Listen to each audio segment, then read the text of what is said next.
तो सबसे पहले इन्हीं से बात करते हैं। विधानसभा से विधायिका के आप मेंबर हैं कृष्णा जी, बहुत उम्मीदें क्षेत्र को लेकर भी रहती हैं। आपको क्रीड़ा परिषद की भी जिम्मेदारी दी गई है। बजट से लेकर क्रीड़ा परिषद को किस तरह की उम्मीद देखते हैं आप?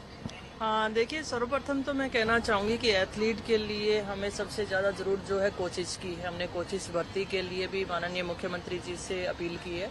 और दूसरा मैं कहूँ कि संभाग स्तर पर जैसा जयपुर में हमने हाई परफॉर्मेंस सेंटर बनाया है, जोधपुर में हमारा बन रहा है, ठीक उसी तर्ज पर हर संभाग स्तर पर हाई परफॉर्मेंस सेंटर होना चाहिए। अकादमियों के लिए हम कर रहे हैं और सबसे बड़ा हम चाह रहे हैं कि मिशन ओलंपिक मेडल स्कीम हम लेकर आना चाहते हैं कि हम टैलेंट के ऊपर काम करें और उनको एक टारगेट फिक्स करके उन एथलीट्स को हम तैयार करें और ओलंपिक तक हम मेडल लेने के लिए पहुंचे। तो हम उनको कैटेगरी वाइज हम लेना चाहते हैं। ये काफी मुख्य रहेंगी, जिसमें अकादमियां भी हैं, स्कूल्स भी हैं, ये सारी चीजें। हमारे स्टेडियम है, सिंथेटिक ट्रैक है, जिला स्तर पर सिंथेटिक ट्रैक होना चाहिए। एथलेटिक एक ऐसा गेम है जिसमें हर कोई खेलना चाहता है, दौड़ना चाहता है, जंप करना चाहता है। तो ये एक ऐसा गेम है जिसमें हर जिले पे हमें स्टेडियम की भी मांग हमने रखी है। ग्रामीण ओलंपिक करवाया और अब शहरी ओलंपिक की तैयारी हो रही है। क्या इसी तरह की कबड्डी जो गांव में देखने को मिली, शहरों में भी देखने को मिलेगी? और इस बजट में कुछ खास जो है वो जनता के लिए, चूंकि आप भी यूथ हैं और यूथ के आधारित इस बार का बजट होगा, तो उसको लेकर क्या उम्मीद थी? देखिए, पिछली बार जब से बजट किसानों को लेकर किसानों को समर्पित था, तो किसानों के लिए बहुत सारी घोषणाएं माननीय मुख्यमंत्री महोदय ने किया और ठीक उसी तरीके से इस बार युवाओं को लेकर है। तो निश्चित तौर पर ये बजट युवाओं के लिए बहुत विशेष रहने वाला है। और खेल के लिए तो मैं उत्साहित हुई, क्योंकि हमने जैसे राजीव गांधी ग्रामीण ओलंपिक की आपने जो तारीफ की है, राज्य स्तर में वो इस तरीके के खेल हुए, पूरे देश में ऐसे खेल कभी नहीं हुए थे। हर वर्ग को हमने जोड़ने का काम किया। अब हम अर्बन ओलंपिक और ग्रामीण ओलंपिक को फिर से करने जा रहे हैं।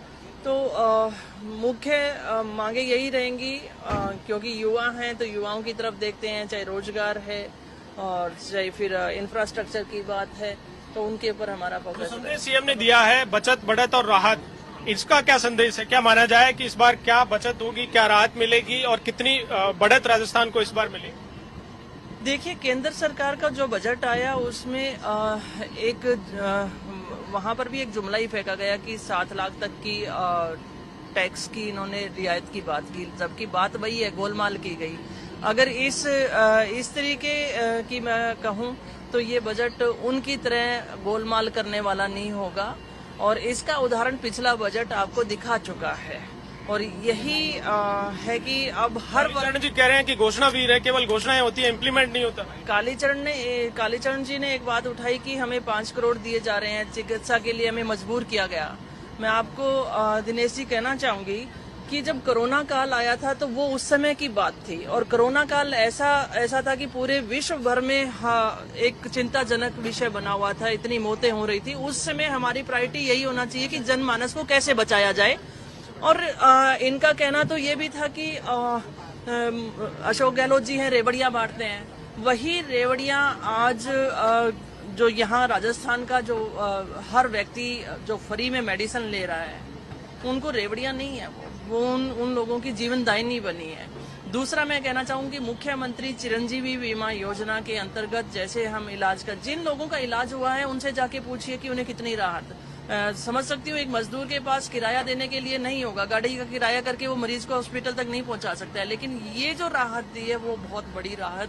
देखिए, बहुत बड़ी राहत है। कांग्रेस पार्टी के नेता हैं, विधायक हैं, क्रीड़ा परिषद की चेयरमैन है और अब बजट सफारी एवन न्यूज का सफर है, विधानसभा के ठीक सामने पहुंच गया है। कांग्रेस पार्टी की ओर से इस बार अनूठा प्रयोग किया गया है। पिछले बजट में भी सुझाव